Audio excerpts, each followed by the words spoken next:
தாய்மார்களுக்கும் மண்ணைப்படாத விவசாய பெருங்குடி மக்களுக்கும் இன்றைய சமுதாயத்தை நாளை வல்லரசாக மாற்றும் இளைஞர் எழுச்சி படைகளுக்கும் மாணவ கவனியருக்கும் என் சார்பாகவும் என்னுடைய கலைப்பின் சார்பாகவும் முதற்கண் வணக்கத்தை தெரிவித்துக் கொள்கிறேன். அமராசன் உயர்ந்து சங்கரதாஸ் சுவாமி திருநாமம் வாழ்க என்று கூறி அவரது புகழ் ஓங்கும் என்று சொல்லி இவ்வூர் மக்களின் நல்லாசியும் என் சக கலைஞரின் நல்லாசியும் என்றும் எனக்கு நிலைத்திருக்க வேண்டும் என்று விண்ணப்பித்துக் கொள்கிறேன். இவ்வூர் மக்களின் செல்வம் மழை போல் பெருகவும் அவர்கள் புகழ் என்று நீங்காமல் இருக்கவும் அந்த ஆதியில் தோன்றுவல் ஆதிவர சக்தி காற்றாகி கடலாகி நீற்றாகி இன்றாகி நாளாகி நிலமாகி பயிராகி ஊனாகி உருவாகி நம்மையெல்லாம் வாழ்வித்துக் கொண்டிருப்பவள் ஒவ்வொரு ஊரிலும் ஒரு அவதாரமாக காட்சியளிப்பாள். துர்பங்கி அம்மனாக, துர்கை அம்மனாக, பகவதி அம்மனாக, காளியம்மனாக அனைத்து ஆதிசக்தியாக இருந்து உலகத்தை காத்து ரட்சிப்பவள் அந்த துர்கை அம்மன். அவளை மனதோடு வணங்கி எனது பணியை தொடங்கினேன். எங்களது நாடு தொண்டை நாடு பூச்சித்தோர் தந்தையின் போய் நம்பி தலைவன் தாயின் போய் நங்கி மோகினி. என் தந்தைக்கும் தாய்க்கும் என் ஆண் குழந்தைகள் இருந்த போதும் பெண் குழந்தையில் எனக்கு கவலையினால் அந்த குமரனை வணங்கும் பொழுது குமரனின் அருளால் வெள்ளிக்கிழங்கு தோன்றிய கொடியிலே தோன்றியவள் கனகவேங்கி பொங்குரத்தி குண்டலம் கொடி வளை குதிங்கால் சிலம்பு கால் தந்தை இவையனத்தும் தரித்து தவழ்ந்தவள் தான் கனகவேங்கி பொங்குரத்தி. பஞ்சபூதங்கள் இங்கே வள்ளியாக நடிக்கும் அருமை சாந்திஸ்ரீ அவர்களுக்கு விழா கம்பெனி சார்பாக பொன்னாடியும் புகழாகவும் சுட்டப்படுகிறார்கள்.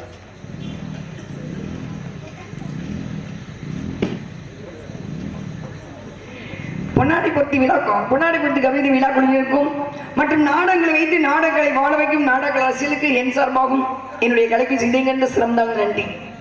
மறுபடியும் ஒரு நன்றி சொல்றேன். ஏன்னா இன்னைக்கு உலகத்தில் நடக்கிற எல்லா நிகழ்ச்சியும் எங்க நடக்கிற நிகழ்ச்சியும் எங்க கையில பார்க்கலாம்.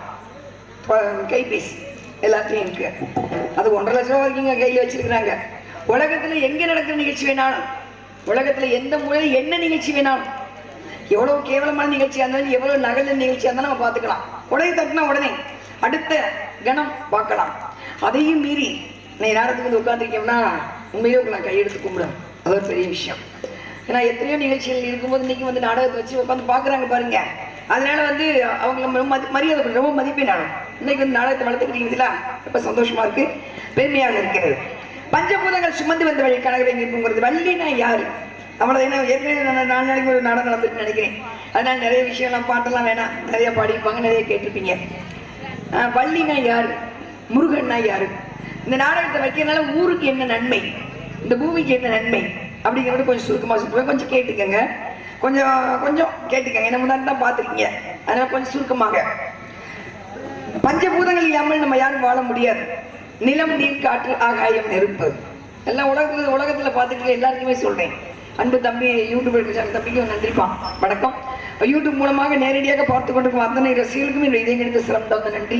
ஏன்னா எங்களை வந்து ரொம்ப புகழடைய வைக்க உச்சிக்கு கொண்டு செல்வது அந்த யூடியூப் மூலம் பார்க்குற ரசிகர்கள் தான். நன்றி நன்றி. அப்ப 5 பஞ்சபூதம் இல்லாமல் உலகம் கிடையாது, வாழ முடியாது. நிலம், நீர், காற்று, ஆகிய நெருப்பு இல்லாமல் ஒரு கணத்தில் நம்ம வாழ முடியாது. அந்த 5 பஞ்சபூதங்கள் நம்ம நன்றி சொல்லணும். அந்த பஞ்சபூதங்களை சுமந்து வந்தவள் தான் கடகவேங்கை பூங்குருத்தி. 5 பொருட்களோடு பிறந்தவை. பஞ்சபூதத்தை காப்பதற்காக வள்ளினால எல்லாமே முடியும், வள்ளினால எல்லாமே முடியும். நடக்க போறது, நடந்து கொண்டு போய் நடக்க, அடுத்து என்ன நடக்கு, நடந்து முடிந்து எல்லாமே சொல்ல முடியும் அவனால. அந்த அளவு சக்தி படைத்தவள் தான் வள்ளி. இது 4வது பிறப்பு, ஒரு பிறப்பு இல்ல, இது 4வது பிறப்பு. கலியுகத்திற்காக கலியுகத்தை காக்க வந்தவள் கடகவேங்கை பூங்குருத்தி. சாதாரண ஒரு அஷ்டமா சித்துக்கள் கத்துக்கிட்டவன். அனிமா, கரிமா, லயிமா, பிராப்தி, பிராப்தி, பிரகாரி, ஈசத்துவ, சித்துவம், அஷ்டமா சித்துக்கள் கத்துக்கிட்ட சித்தர்கள் மட்டுமில்ல, வள்ளியும் தான். அப்ப இது 5 பஞ்சபூதங்கள். தூங்கும் போது வாங்கு மூச்சு சுழி மாறி போனால் போச்சு. ஒரு மனிதன் ஒரு நாளைக்கு சுவாசிக்கும் காற்று 21,600 சுவாச காற்று. நம்ம முன்னோர்கள் எண்ணினாங்க, இப்ப எண்ண முடியாது. எங்க இப்ப யாரையாவது என்ன எண்ணி சொல்லுங்க பாப்போம். சொல்ல முடியாது. என்னால சொல்ல முடியும், சொல்லவும் முடியாது. ஏன், எப்படி எண்ணினாங்க? இன்னைக்கு 1000 இன்ஸ்டாகிராம் வந்திருக்கு, 1000 நவீன கருவிகள் வந்திருக்கு. ஆனா உள்ள போற காற்றை எண்ணணும் 24 மணி நேரத்துல 21,000 எப்படி எண்ணிருப்பாங்க? இந்த பக்கம் 2 மணி நேரம், இந்த பக்கம் மாறி மாறி தான் சுவாச காற்று வரும். நீங்க எல்லாம் நினைச்சுக்க 2 பக்கம் சுவாச காற்று சுவாசிக்கும், அது கிடையாது, மாறி மாறி தான் வரும். அப்ப அந்த சுவாச காற்று உள்ள போற காற்று வந்து எப்படி உள்ள எப்ப போகுது, எப்ப தங்குது, எப்ப வெளியே வருது.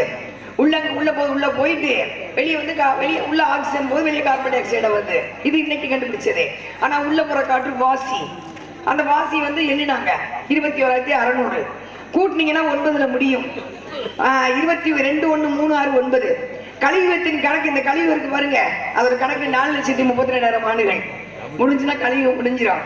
அப்ப அதை கூட்டினீங்கன்னா 9ல முடியும். 4, 3, 7, 2, 9. 9 கிரகங்கள், 9 சக்திகள், 9 பாசனங்கள். முருகப்பெருமான் செய்யப்பட்டது 9 பாசனம். அப்ப சுத்தி வளைச்சு அங்க வந்து முடிஞ்சிச்சு. ஒரு பொம்மை இருப்போம். ஆமா, 3 4 36, 3 6 9. அந்த 9 என்பது நவ துவாரங்களில் மனிதனால் வாழ முடியாது. அதுக்காக அதுக்கு வந்து எல்லாத்தையும் 9ல கொண்டாந்து நிப்பாட்டி வச்சாங்க. அப்ப அந்த சுவாச காற்று நம்ம என்னைக்காவது நன்றி சொல்வது கிடையாது. காலைல எந்திரிச்சு எப்பா தூங்குற காற்று கொஞ்சம் சுழி மாறி போச்சுன்னா நான் போய் சேர்ந்திருப்பேன், அதனால நன்றி காற்று நன்றி சொல்லிக்க மாட்டோம். இந்த பூமாதேவி நமக்கு எல்லாமே தர்றாங்க. நிலத்தை வாங்கி போட்டா பல கோடிக்கு விற்கலாம், நிலத்தை விவசாயம் பண்ணா விவசாயம் எடுக்கலாம், 2 மரத்தை நட்டு வச்சா காய்கறி சாப்பிடலாம். பூமாதேவிக்கு எல்லாமே தர்றாங்க. எனக்கா நம்ம பூமாதேவிக்கு நன்றி சொல்லிப்போமா? சொல்லியிருக்க மாட்டோம். சூரிய பகவான் நன்றி சொல்லிப்போமா? சொல்லியிருக்க மாட்டோம். பிரபஞ்சத்துக்கு நன்றி சொல்லி. பிரபஞ்சம்னா என்ன? இந்த மாதிரி அஸ்திவாரம் போட்டிருக்கீங்க, கடையரங்க கேட்டீங்க அஸ்திவாரம், கோயில் கட்டினா அஸ்திவாரம், வீடு கட்டினா அஸ்திவாரம். பூமிக்கு எந்த அஸ்திவாரம் இருக்கு? பூமி எந்த அஸ்திவாரத்தை சுத்தி நம்ம இருக்க? பூமி சுத்தி இருக்காங்க அந்த இடத்துல எந்த அஸ்திவாரம் கிடையாது. அந்த இடத்துல சுத்திக்கிட்டு இருக்கா. எங்க பிரபஞ்ச சக்தினால கொஞ்சம் சக்தி விலகிச்சுன்னா முடிஞ்சு போச்சு. பூமி எங்க போகும்னு சொல்ல முடியாது, நம்மளால என்ன போகும்னு சொல்ல முடியாது. அப்ப அந்த இடத்துல சுத்தி இருக்க நன்றி, அந்த பிரபஞ்சத்துக்கு என்னைக்காவது நன்றி சொல்லுமா? சொல்லியிருக்க மாட்டோம். நிலவுக்கு என்னைக்காவது நன்றி சொல்ல? நிலவை ரசிக்கிறதே கிடையாது. நிலவை என்னைக்கு ரசிக்கிறேன்னு சொல்லுங்க? அதெல்லாம் ஒரு காலம் முடிஞ்சு போச்சு. இயற்கையை ரசிச்சது, சிட்டுக்குருவியை ரசிச்சது, நிலவை ரசித்த காலமெல்லாம் முடிஞ்சிச்சு. இப்போ என்ன இதை மட்டும் தான் பார்த்துருக்கோம், அது வேற விஷயம். அந்த நிலவு வந்து நிலவு இல்லை என்றால் பூமியில 250 கிலோமீட்டர் காற்று வேகமா வீசும். இந்த பூமியில நம்ம வாழ முடியாது நிலவு இல்லை என்றால்.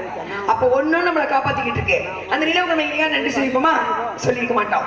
எப்ப தெரியுமா நன்றி சொல்றோம்? மொத்தமா இந்த மாதிரி கோயில் திருவிழாக்கள் வச்சு சாமி கும்பிட்டு அன்னதானம் செய்யறது, கோயில வந்து பொங்கல் வைப்பது, மாவிளக்கு எடுப்பது, இந்த மாதிரி நாடகங்கள் மூலம் நன்றி சொல்றோம். முடிஞ்சு போச்சு.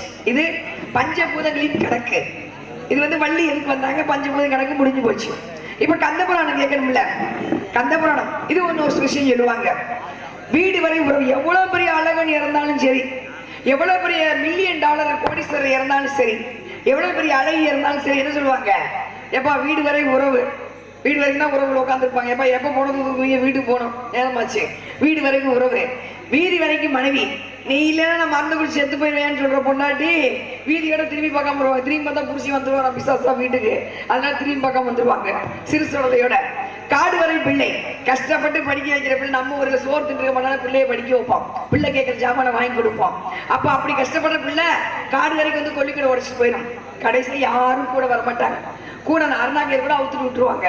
அப்போ கூட வருவது எது என்றால் மண்ணுக்குள் மனிதன் புதைக்கப்படும் போதும் சரி அல்லது தீயில் வேகும் போதும் சரி கூட வருவது எது என்றால் கேட்கப்படும் புராண கதைகள், கும்பிடப்படும் சாமி பக்தி, பிறகு அண்ணன் இந்த 3 மட்டும்தான் கூட வரும். அதனாலதான் சங்கரா சுவாமிகள் நாடகத்தை வச்சு நாடகத்துல புராணங்களை பேசுங்கன்னு கொண்டு வந்தாங்க. மொத்தம் 69 நாடகம் எழுதினாங்க. அதுல நீங்க வள்ளி திருமணம் தான் முதல் இடத்துல இருக்கு. அப்ப இதுதான் நம்ம புராணம் பேசணும். மற்ற நேரத்துல இந்த கதையை மீறி நாங்க போக முடியாது. ஆனா வள்ளி திருமணம் மட்டும்தான் புராணங்கள் பேசுவோம். அப்ப இது கந்த புராணம். இந்த வள்ளி திருமணம் கந்த புராணத்தை அடிப்படையா வச்சு வந்ததுதான். கந்த புராணத்தை 3 திருமணம் நடந்த மங்களகரமான புராணம். அதான் உண்மை. கந்த புராணத்தை கேட்க கேட்க அந்த அவ்வளவு புண்ணியம், செய்த பாவம் புண்ணியம் இப்ப செய்த பாவம்லாம் நீங்கும். அதான் உண்மை. செய்ய போற பிள்ளைங்க செய்யற அவளை அறியாமல் செய்யற பாவம், தெரிஞ்சு செய்ய தெரியாமல் செய்யற பாவம், நம்முடைய முன்னோர்கள் செய்த பாவம் எல்லாமே நீங்க 10 நிமிஷம் செலவில்லாம நீங்க சொர்க்கத்துக்கு போறீங்கன்னா கந்த புராணத்தை கேட்டாதான். அதனால கந்த புராணம் 2 வரி, பெருசால அவ்வளவு சொல்ல முடியாது, நேரம் இருக்கு. அது தனியா நீங்க நிகழ்ச்சி வைக்கணும். 2 வரி மட்டும். அவர் சொன்ன மாதிரி சொன்னார்ல, சுக்குக்கு மேல மருந்து கிடையாது. சுப்பிரமணியம் இவங்க சொன்னார்ல, சுக்குக்கு மேல மருந்து கிடையாது. பட்டையை சீவிதான் வச்சிருப்பாங்க. ஏன்? பட்டை விஷம், சுக்கு மட்டும் தான் மருந்து, அது மேல் பட்ட மருந்து கிடையாது. அதனால சுக்குக்கு மேல அது மருந்து கிடையாது. சுப்பிரமணியருக்கு மிஞ்சின தெய்வம் கிடையாது. இப்ப மத்த தெய்வம்லாம் தெய்வம் இல்லையாக்கா நீங்க கேட்கலாம். வருஷம் பூரா கொண்டாடுறவர் அவர் தான். வைகாசி விசாகம் முருகன் பிறந்தது தோன்றியது, ஆவணி ஆவட்டு பங்குனி உத்தரம் தைப்பூசம் ஐப்பசி சூரசம்ஹாரம் சோமவாரம் பங்குனி தைப்பூசம், இப்படி ஒவ்வொன்றுக்கும் முருகப்பெருமானுக்கு உகந்த நாள். ஏன் முருகப்பெருமான் வந்து முருகனுக்கு மிஞ்சிய தெய்வம் இல்லைன்னா, முருகன் இல்லை என்றால் இந்த பூமியில் ஜீவராசியன் வாழ முடியாது. அதான் உண்மை. 5010 வருஷத்துக்கு முன்னாடி முருகன் வந்து போகர் கண்ணல சொல்ற, போகர் சித்தர்.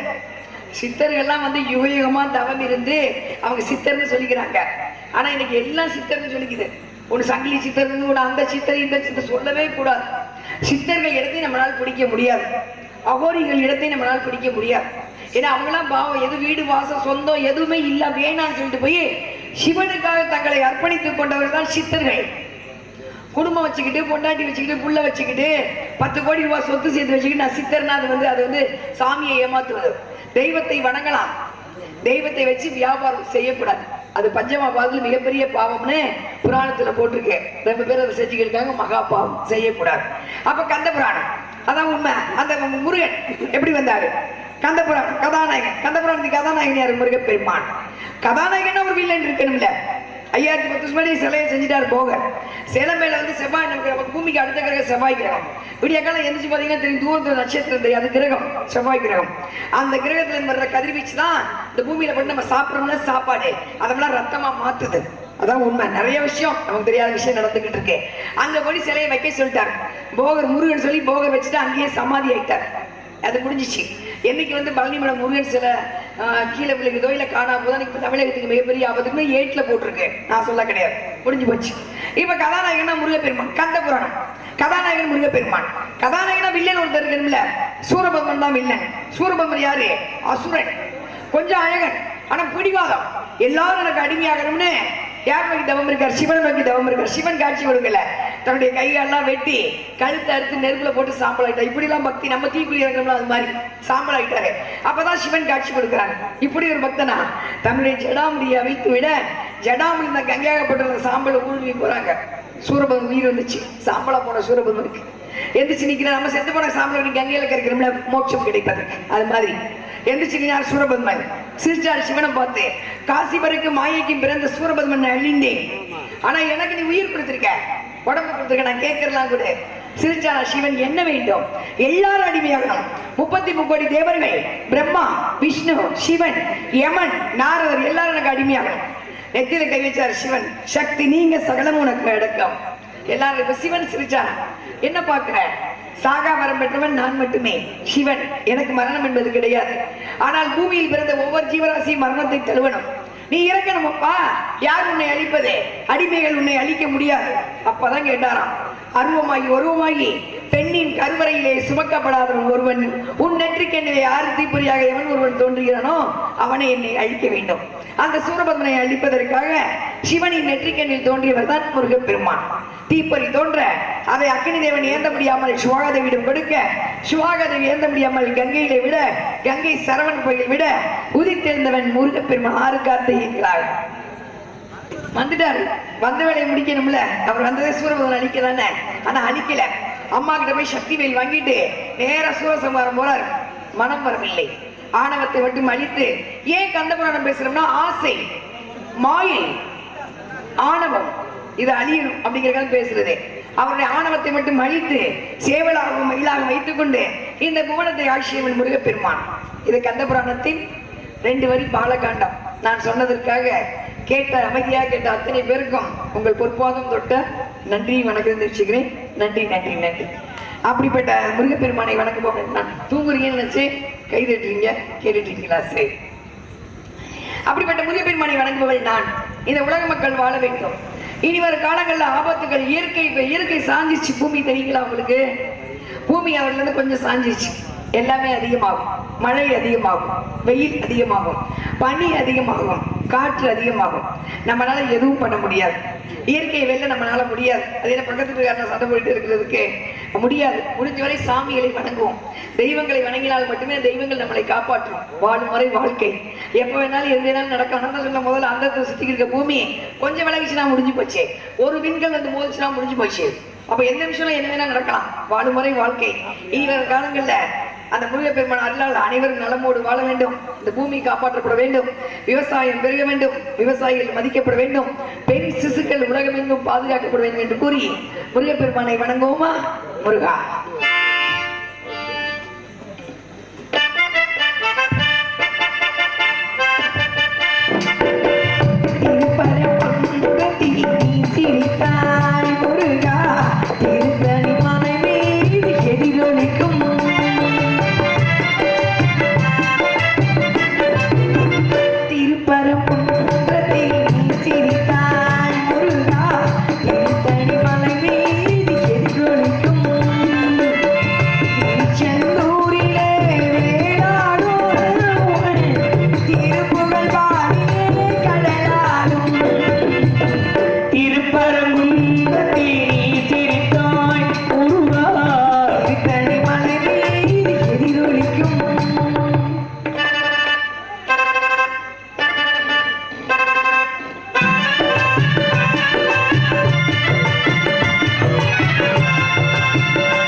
திருக்குறள்.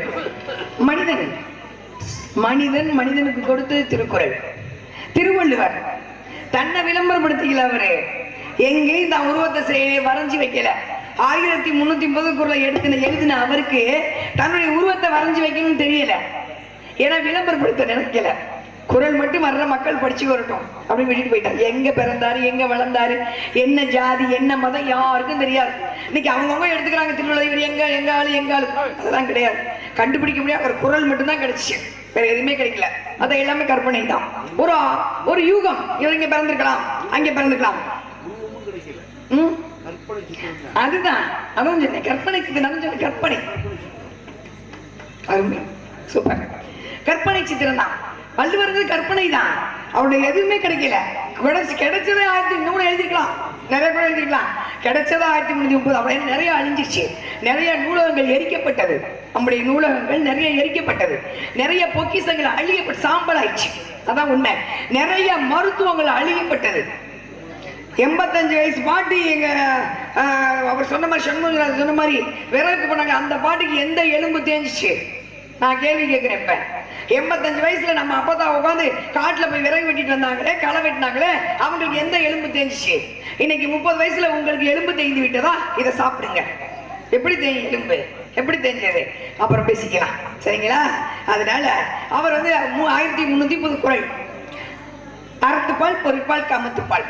மற்ற எல்லாத்தையும் விட்டுருவோம். காமம் பொருள் விட்டுருவோம். அது தன்னை போல தான் பொருள் சேர்ந்துக்கிட்டு இருக்கே. காமம் தன்னை போல தான் வந்துகிட்டு இருக்கே. 10 வயசு போய் 55 எரும மாடு சேர்ந்து எடுத்துக்கிட்டு இருக்கே. அதனால விட்டுருவோம். அறத்தை மட்டும் எடுத்துக்குவோம். அறம். அறம்னா என்ன? உண்மை. வாழ்ற வாழ்க்கையில சத்தியம், தர்மம், பவித்திரம் கொஞ்சமாவது இருக்கணும்னு சொல்லி வச்சு போயிருக்காங்க. அப்படி வாழ்ந்தோம்னா இங்க வாழ்ற வாழ்க்கை இல்ல. இது சும்மா கொஞ்ச நாள் மின்னல் அப்படிங்கிற மாதிரி வந்துட்டு போறோம், அவ்வளவுதான். ஆனா அங்க ஒரு வாழ்க்கை. இறந்த பின்னால் அடுத்த பிறப்பு எடுக்கிற வரைக்கும் ஆத்மாவுக்கு ஒரு வாழ்வு உண்டு. அந்த வாழ்வு நல்லா இருக்குமே நான் சொல்லலப்பா, பெரியவங்க சொல்லி வச்சுட்டு போயிட்டாங்க. சத்தியம் தர்மமா வாழுன்னு சொல்லி. அப்ப உண்மை எங்க இருக்கணும்? எங்க இருக்கணும்? மாணவர்கள் ஆசிரியரிடம் உண்மையா இருக்கணும், ஆசிரியர்கள் மாணவரிடம் உண்மையா இருக்கணும். முதலாளிக தொழிலாளிகிட்ட உண்மையா இருக்கணும், தொழிலாளி முதலாளிகிட்ட உண்மையா இருக்கணும். அதே மாதிரி கணவனிடம் மனைவி உண்மையா இருக்கணும், மனைவியிடம் கணவன் உண்மையா இருக்கணும் அப்படின்னு நான் சொல்ல, அவங்க சொல்லி வச்சுட்டு போயிட்டாங்க. முடிஞ்சு போச்சு. இது மனிதனுக்கு சொன்னது திருக்குறள். அடுத்து முகநக நட்பது நட்பற்று நெஞ்ச. இந்த ஒரு குறள் மட்டும் எனக்கு ரொம்ப பிடிக்கும். ஏன்னா அம்மா அப்பா கிட்ட பேச முடியாத விஷயத்த, அண்ணன் தம்பி கிட்ட பேச முடியாத விஷயத்த, பொண்டாட்டி புருஷன் கிட்ட பேச முடியாத விஷயம் நண்பர்களிடம் பகிர்ந்து கொள்வார்களாம். இந்த மாதிரி ஆயிடுச்சுப்பா. அப்ப நண்பன் கை கொடுக்கணும். உயிர் காப்பான் தோழன்.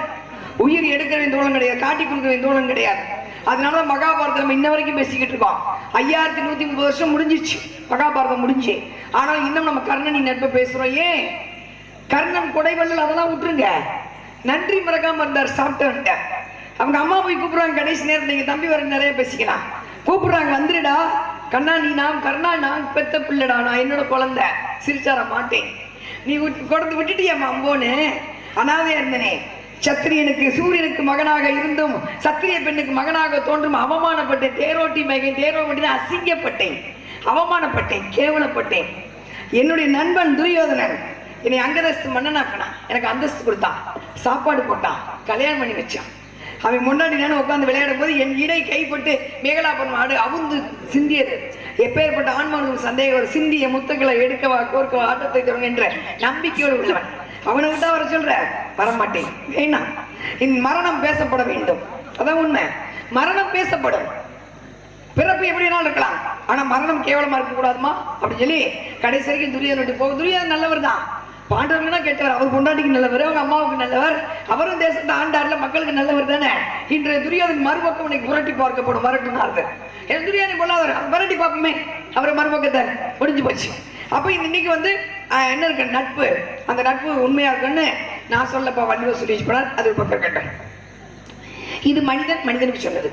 அடுத்து மனிதன் தெய்வத்துக்கு சொன்னது திருவாசகம், தேவாரம். திருப்புகழ் படிக்கணும், ஊர்ல படிக்கிறது கிடையாது. முந்தியெல்லாம் அமாவாசை பௌர்ணமி அன்னைக்கு கோயில்ல உட்காந்து ஓதுவார்கள். திருப்புகழ் படிப்பாங்க, தேவாரம் படிப்பாங்க, திருவாசகம் படிப்பாங்க. உட்காந்து எல்லாரும் கேட்பாங்க. திருவாசகம், தேவாரம், திருப்புகழ் ஓதுவார். படிக்க படிக்க பிரபஞ்சத்துல தெய்வ சக்தி இறங்கி நம்ம ஊர்ல வந்து உட்காந்துக்கோம். நம்ம ஊருக்கு எந்த பஞ்சமும் வராது. யாரு? மனிதன் தெய்வத்துக்கு கொடுத்தது தேவாரம், ஆரம். இதுக்கு பேர் ஆரம். தன்னுடைய பாமாலை ஆரமாக சிவனுக்கு சூடினார் திருஞான சம்பந்தர் 3 வயசுல. 3 வயசு. அப்ப நடந்த உண்மை சம்பவம் இது சீர்காழியில. பிள்ளைய குளிக்க நிக்க வச்சுட்டு குளத்துக்குள்ள போயிட்டாரு, கோயில் குளத்துக்குள்ள குளிக்க போயிட்டாரு. யாரு? திருஞான சமுதிரம் அப்பா. உள்ள போனவர் அப்படியே உட்காந்து இங்க நாணம் பண்ணிட்டாரு. நாமம் சொல்லிக்கிறார், சிவநாமம், சிவாயனம் சிவாயனம். அப்பாவை காணாம். சின்ன பிள்ளை 3 வயசு பிள்ளைக்கு என்ன தெரியும்? கோபுரத்தை பார்த்து அழுகுது, அப்பான்னு அழுகுது. சிவன் காதுல விழுந்துருச்சு. தெய்வங்கள் வந்து பேசும், இன்றும் நம்மோடு தெய்வம் உதவி செய்யும். நம்ம சரணாகதியா நிக்கிறது கிடையாது, அவ்வளவுதான். அப்பான்னு அழுக. அங்கிருந்து சக்தி சிவ பால் கொண்டு வந்தாங்க கிண்ணத்துல, கொண்டாந்து திருஞான சம்பந்தர் கொடுத்தாங்க. குடிச்சா கோவட்டுல பால் வடிஞ்சிட்டு இருக்குது 3 வயசு பிள்ளைக்கு. அப்பா போயிட்டா, சக்தி அம்பாள் போயிட்டா. அவர் இறங்கி எந்த குளிச்சு முடிச்சு வந்துட்டார். அபிஷ்டு யாக்கடா பால் சாப்பிட்டா கொபட்டை வடிஞ்சுக்கிட்டு இருக்கு, அடிக்க போறாரு. அம்பாள் கொடுத்தா. 3 வயசுக்குள்ள அம்பாள் கொடுத்தாங்களா? பார்த்தா சிவன் சக்தி காட்சி கொடுக்க. அந்த 3 வயசுக்குள்ள பாடியதுதான் தேவாரம். தோடுடைய செவியன் விடை ஏறி தூவென் மதிசூடி, காடுடைய சுடலை பொடி பூசியன் உள்ளம் கவர் கல்வன். 3 வயசுக்குள்ள காடுடைய சுடுகாட்டு சாம்பலை பூசியவனே உள்ளம் கவர் கல்வனடா நீ. சக்தி கேட்டாங்க. மகாவிஷ்ணு அலங்காரமா இருக்காங்க, மாலைகள், நகைகள், அலங்கார வாசனை திரவியங்கள், பிரம்மா வாசனை திரவியங்கள். நீங்க மட்டும் சுடுகாட்டு சாம்பலை பூசிக்கிறீங்க. சிவன் சிரிச்சாராம்.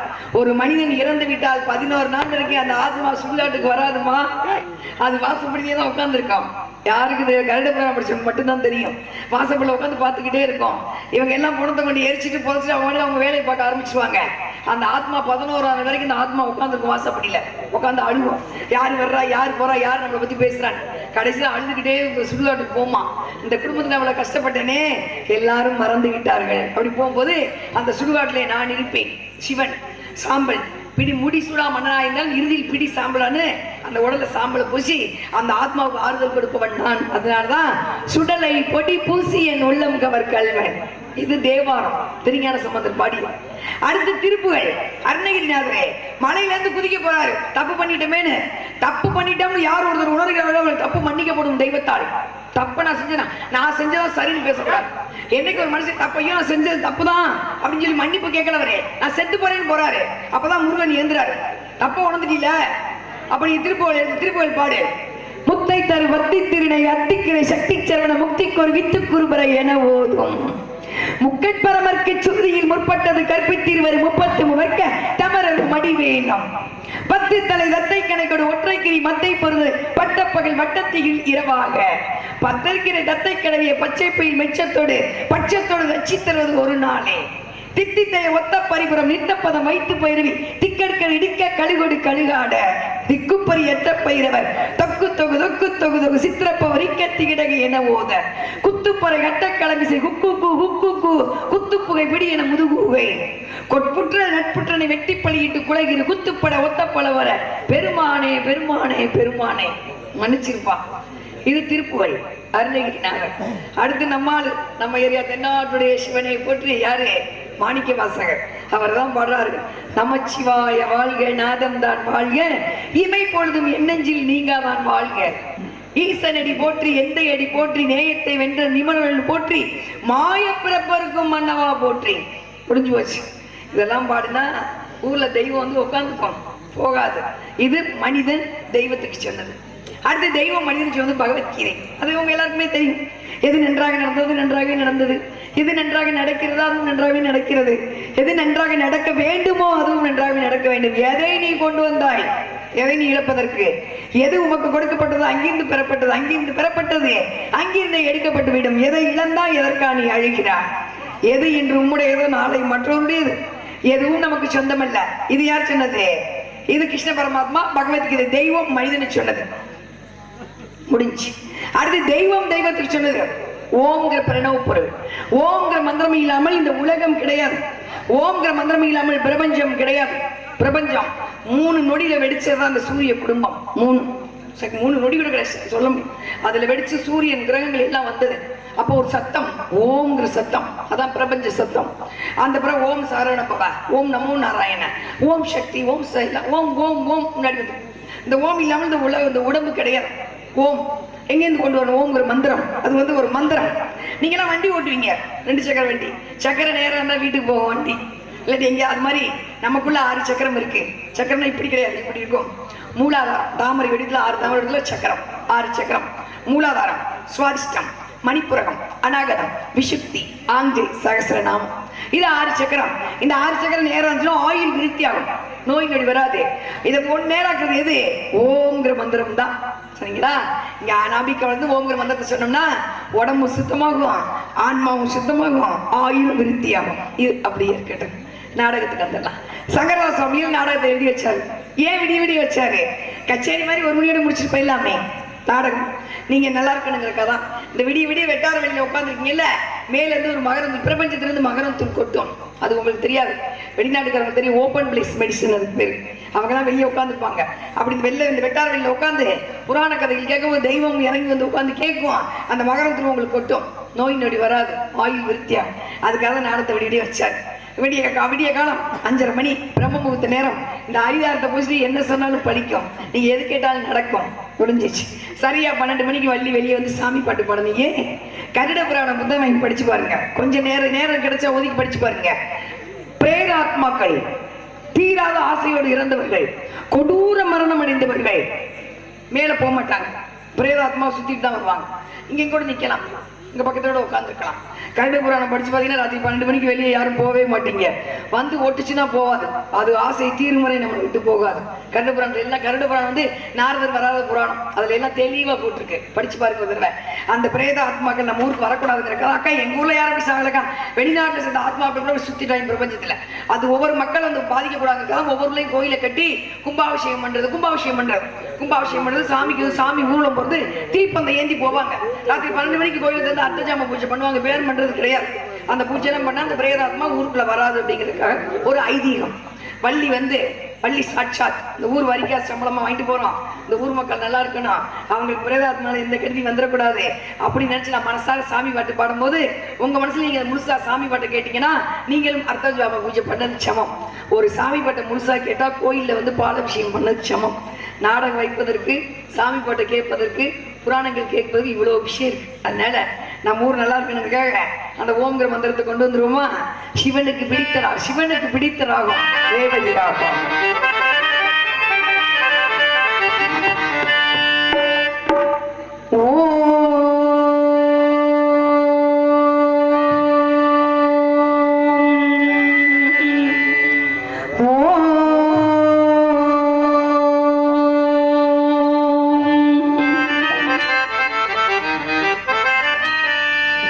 பிரணவ பொருளே ஓம் கணபதி சரணம்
கேட்டுக்கலாம்னு இல்லை அவங்களே வெக்கையில் உட்காந்துருக்கு ரொம்ப இல்லை இல்லை கொஞ்சம் ரொம்ப மெய் மறந்துருக்காங்க. வீட்டில் ஒரு மாதிரி வித்தியாசமா பேசிட்டு இருக்காங்களே அப்படின்னு. அப்படிதானே பேசலாம்ல, பாடுறதுக்கு ஆள் நிறைய இருக்காங்க. நல்ல விஷயம் சொல்லும் போது நம்ம ஏரியாவில் நல்லா ஏத்துக்குருவாங்க. அதான் நம்ம சொந்தம். ஏன்னா கைது ஏன் தட்ட சொன்னேன் அப்படின்னா, கைது என்ன உங்களுக்கு தான் நல்லது. அறிவியல் ரீதியா, ஆன்மீக ரீதியா நான் ஒரு விஷயம் பேசுறேன்னா 3 பிரயோஜனமா. ஒண்ணு, நீங்க புராணம் தெரிஞ்சுக்கலாம், மருத்துவம் தெரிஞ்சுக்கலாம், அறிவியல் தெரிஞ்சுக்கலாம். 3மே இருக்கு. நம்ம வீட்டுக்குள்ள எல்லாமே இருக்கு. நம்ம தான் விட்டு விலகிட்டோம். நம்ம வீட்டு அடிப்படையிலேயே மருத்துவர் இருக்காரு, எல்லாமே இருக்கு. நம்ம வீட்டுக்குள்ளே எல்லாமே இருக்கு. அதை தெரிஞ்சு 3 புராணம், விஞ்ஞான, மருத்துவம் 3 நேர்கோடு தான். சரிங்களா? சாந்தி அக்கா சொல்லிட்டு போனேன்னு ஒரு 5 பௌர்ணமி எடுத்துக்கங்க. இந்த 2 விரல மட்டும் மடக்கி, இது ஒரு முத்திரை, இது வந்து முத்திரை, இது பதாகம், திரிப்பதாகும். ஒரு முத்திரை, ஒவ்வொரு முத்திரைக்கு ஒரு வியாதி போகும். 2 விரல மடக்கி இந்த நாபிக்க பகுதிகளை நேராக வச்சு பத்மாசனம் போட்டு உட்காந்து இந்த ஓம்ங்கிற மந்திரத்தை நான் எப்படி கொண்டு வந்து நீங்கள் நிப்பாட்டி பாருங்க. அது மாதிரி ஒரு 107 தடவை பௌர்ணமிக்கு நிப்பாட்டி பாருங்க. 10 வயசு குறையும். உண்மையிலேயே பிரபஞ்ச சக்தி கிடைக்கும். 10 வயசுனா உருவம் மாறாது, உடம்புக்குள்ள சக்தி கிடைக்கும் நமக்கு. அவ்வளோ விஷயம் இந்த மந்திரத்தில் இருக்கு. அதனால தான் ஐயருக்கு பாருங்க, முக்கால்வாசி இந்த மந்திரங்கள் நிறைய சொல்லுவாங்க. நாளைக்கு இது பண்ணிடுறாங்க கும்பாபிஷேகம். நாளைக்கு தான் முடிஞ்சிச்சா? நாளைக்கு தான் கும்பாபிஷேகம். கண்டிப்பா எல்லாரும் வந்து பக்கத்துல நின்று அந்த தண்ணி உங்க மேல தெளிக்கணும். அதுபோக கருடன் வருவாரு பாருங்க, அந்த நிழல் உங்க மேல படுற மாதிரி நின்னுக்கங்க.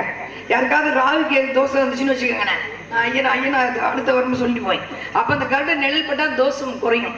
அந்த கருடனை பார்த்து சொல்லிடுங்க, குண்டுமணி கண்ணழகா, கோதண்ட மூக்கழகா, சங்கு கழுத்தழகா, கண்டேன் ஒரு தரிசனம் போற்றி போற்றி 16 தடவை சொன்னா அவ்வளோ விஷயம், அவ்வளோ நல்லது நடக்கும். சரி, நாளைக்கு பார்த்துக்கோங்க. இந்த மந்திரத்தை சொன்னா 10 வயசு வரையும் பிரபஞ்ச சக்தி கிடைக்கும். வீட்டில் நடக்காத காரியம் நடக்கும். அப்போ நீங்கள் சொல்லுவீங்க, சாந்தியக்கா சொல்லிட்டு போனாங்க நல்லதாக தான் இருக்கு அப்படின்னு சொல்லுவீங்க. சரிங்களா? மனசு வேதனைப்பட்ட ஒரு விஷயம் சொல்லவா? நான் எல்லா மேடையிலையும் சொல்றதுதான், இந்த பேர் வழி இல்லை, நான் பதிய வைக்கிறேன், அவ்வளோதான். மனசு வேதனைப்பட்ட ஒரு விஷயம் சொல்றேன். நான் சொல்லி முடிச்சுன்னா உங்களுக்கும் கஷ்டமா இருக்கும். சரிங்களா? இந்த குழந்தைகளுக்காக உங்க பாட்டை எங்க பாட்டெல்லாம் ஒன்று தானே. நம்ம பாட்டைங்கிறதுல ஆற்றுல தண்ணி போய்கிட்டே இருக்குமா. அங்கேருந்து மாறுகால் மாதிரி எங்க வேணாலும் பிரிஞ்சு எல்லா ஊருக்கும் போகும். ஆற்றுல மீன் பிடிச்சிட்டு, துண்டை வச்சு மீன் பிடிச்சிட்டு, ஐர மீன் பிடிச்சிட்டு, ஆற்றுல குளிச்சுட்டு, ஆடு மாடை குளிப்பாட்டிக்கிட்டு சந்தோஷமா துண்டை முறுக்கி முதுகுல துடைப்பாங்க. முதுகுல துடைச்சா மூதை வெளியே போயிட்டு மகாலட்சுமி வீட்டு உள்ள உடம்புல வருவாங்கிறது ஐதீகம்.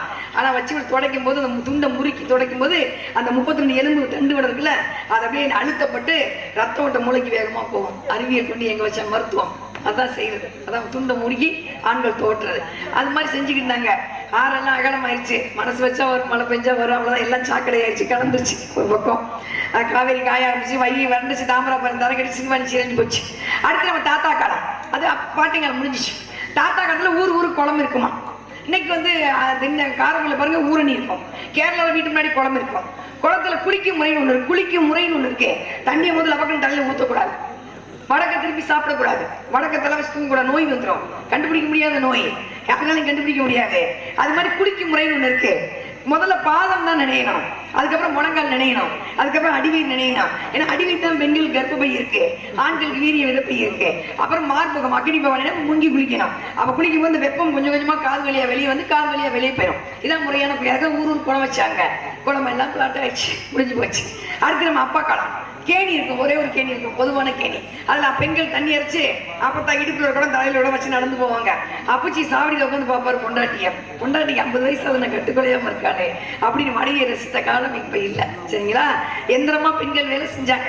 இன்னைக்கு வேலை செய்யலாம் வேலை இல்லை. குனிஞ்சு கூட்ட கூட அடிவயிறு இருக்காது. அப்பதான் சொல்லுவாங்க, கட்டுத்துறை போய் கூட்டு போ அப்படிமா. கட்டுத்துறை இது நாட்டு பசு மாடு கட்டிருக்க இடம். நான் புரோட்டா திங்கிற மாடு இல்லை, புல்லு திங்கிற மாடு. அது வந்து ஒரு சாணம் போடும், அப்ப காத்து வரும். அந்த காற்றை பெண்கள் சுவாசித்தால் கர்ப்பப்பையில நீர் கட்டி வர இன்னைக்கு ஆராய்ச்சி சொல்லி போட்டிருக்காங்க. கட்டுத்தரையும் இல்ல, நாட்டு பசு மாடும் இல்ல, பாதி பெண்கள் கர்ப்பப்பையும் இல்ல. குடிஞ்சு கூட கூட அடிவயிறு விழுகாது பெண்களுக்கு, கர்ப்பப்பை வலுவடையும். புரிஞ்சு போச்சு. சரிங்களா? அவ்வளவு பிரச்சனை. இழுத்து அந்நியருக்கு மார்பகம் இறங்காது. எந்த வயசுல வீட்லயே ஜிம் இருந்துச்சு, எதுக்கு தனியா ஜிம் போய் அங்க ஒரு கேமரா வச்சு நிற்பான். சரிங்களா? அடுத்து வந்து ஓரளவு ஒரு பிடியரிசி மாவளக்கு இடிக்கடி இடை சின்னதா. பெண்கள் எந்திரமா வேலை செஞ்சாங்க, எந்த நோயும் இல்லை. எனக்கு எந்த வீட்டுல வச்சா எல்லா நோயும் வந்துச்சு, அது முடிஞ்சிச்சு. கேணி எல்லாம் காணாம போயிடுச்சு. நம்ம எல்லாம் சின்ன பிள்ளையா இருக்கும்போது அங்கேயும் அடிவைப்பு இருக்கும். திரிக்கூட்ட மாட்டு குடிச்சிட்டு வருவோம். அதுவும் இப்ப எதுல குடிக்கிறீங்க? வாட்டர் பாட்டில குடிக்கிறீங்க. அடுத்து என்ன செய்ய போறீங்க? இன்னொரு 5 வருஷம் கழிச்சு எதுவும் பண்ண முடியாது.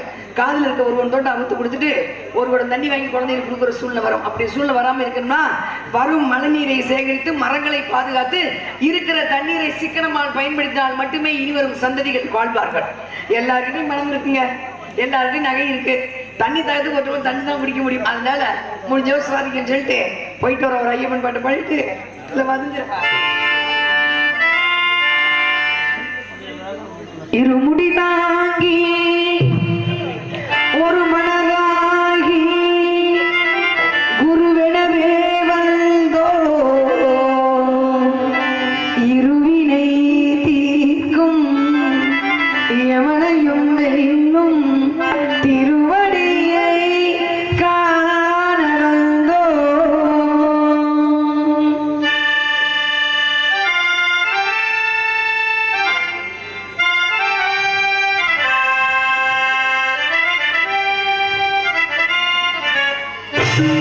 பள்ளிப்பட்டு சபை